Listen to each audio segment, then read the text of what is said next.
You'll need, of course you'll need henna, and I'll be using NUPUR henna. I got it at my local Indian grocery store, but if you don't know where to find like real legit henna, I'll have links down below where you can buy it online. Next, you'll need indigo powder. I got my powder from a little shop in downtown Toronto. I'll have the link of the shop down below in the description box. There's an American website, also a Canadian website. Next is the coconut milk. I found that using coconut milk helps my hair from drying out too much when I'm using the henna. Also, it helps to create a thick conditioner consistency for easy application and the rinse out of my hair. The next product is green tea. They said when using henna, it's good to add an acidic product to help with the dye release. The options were like either lemon, green tea, or something else.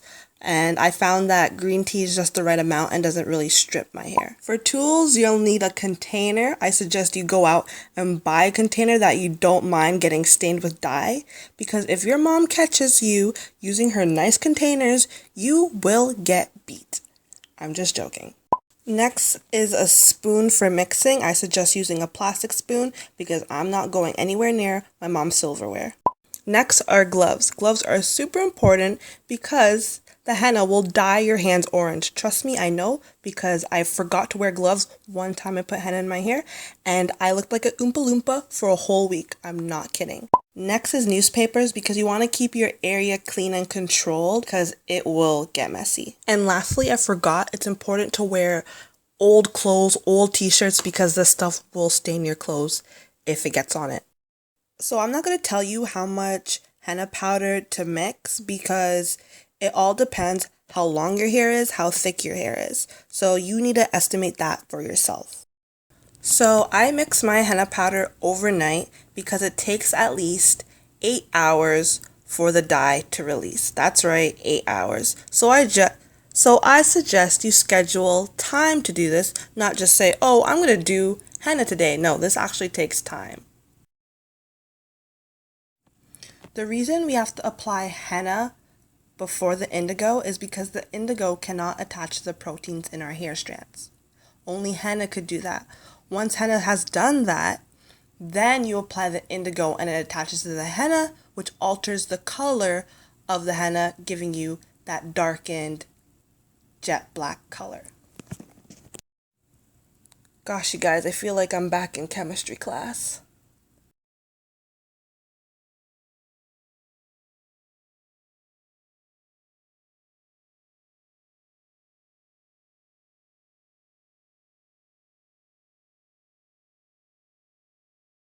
And when you're done mixing, just store it in the fridge. This is going to be my working station.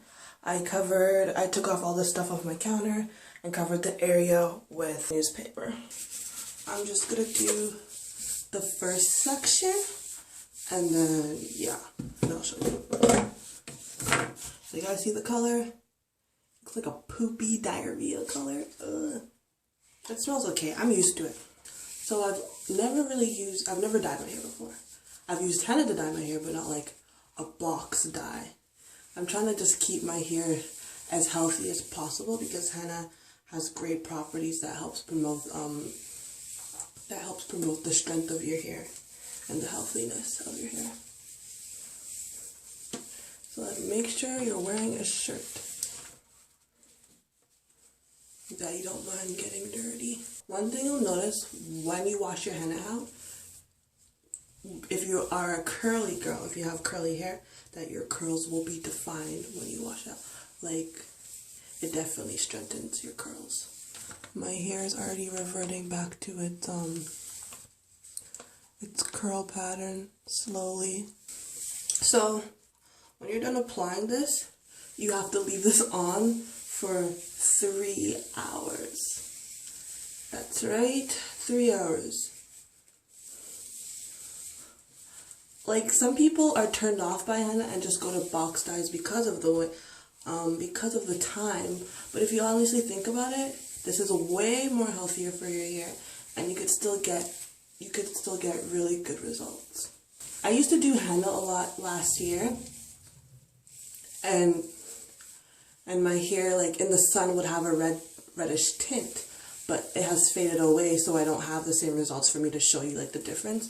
But hopefully, like, you could see the difference from my hair now and when I put the indigo on it. That's what I mean about when I didn't use gloves, my hands literally turned orange. I'm not even joking. One summer, thank God it was during the summer, because that whole week I had orange hands. I did not leave my house. I was so embarrassed, and my mom made fun of me. These are my curls. You guys never really seen my curls, but here are they. This is them. This is the henna, and I'll be back within a few seconds. But this is how much I have left over. And I'm just gonna be honest with you guys, when you wash this out, it's gonna be hell, and your shower is gonna be a disaster. But don't worry, it doesn't stain your shower. But for curly hair, it's hard. It's not hard, but it's like for me, like I have tight curls, right? Little tight curls. So when it's time to like wash it out, it kind of gets stuck, but it's okay because we're putting on the indigo. I can't see the back, but I think that is okay.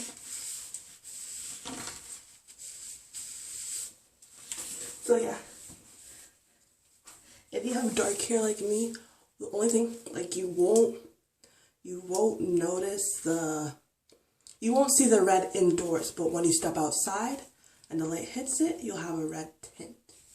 But I'm tired of the red tint now. I want to go black. Time to tie my head. Turn. Dun, dun, dun, dun, dun.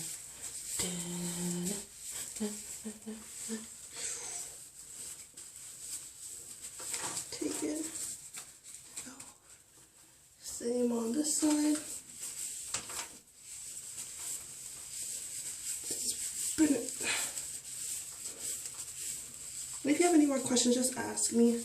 But honestly, before you do henna or anything in your hair, don't just do it off of my video. Still research, still watch other videos. That's what I did. I didn't just watch one video and be like, I'm going to do this. I read websites, I read articles. I needed to learn before I went into this. You can't just jump into everything after you hear it on the internet, you know what I'm saying? Taking the gloves off. It just got real. This is probably going to be a long video, but I'm here to educate and help. You guys know I'm super budget and can't afford shower caps, so I'm going old school and using a plastic bag. Brought to you by Marshalls. So we're going to leave this on for 3 hours. Yeah, I know, 3 hours is super long.